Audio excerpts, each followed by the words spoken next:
Prière de ne pas envisager une grossesse avant 2018. La recommandation est drastique mais traduit bien la psychose grandissante dans certains pays d'Amérique latine suite à la propagation du virus Zika.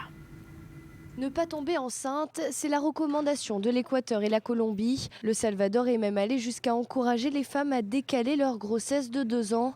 L'épidémie du Zika entraîne une véritable psychose en Amérique latine où 22 pays sont touchés.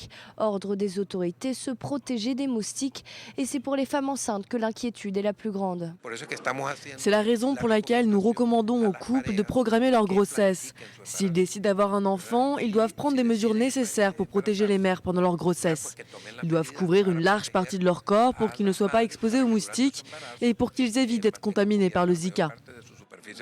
Le risque pour les mères contaminées, accoucher d'un bébé avec une tête anormalement petite. La maladie semble se transmettre du placenta au fœtus. Des milliers de cas de nouveau-nés ont été touchés en Amérique latine. Le responsable, le moustique tigre.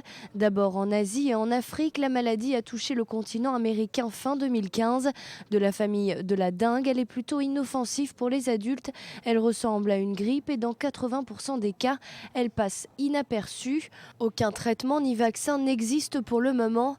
Les autorités de santé craignent une contamination mondiale. Déjà 3 cas ont été diagnostiqués aux États-Unis et l'épidémie a été déclarée à la Martinique et à la Guadeloupe. Le Zika n'est pas contagieux d'homme à homme. Seuls les moustiques porteurs permettent la transmission. La France et les États-Unis ont appelé les femmes enceintes à ne pas se rendre en Amérique latine.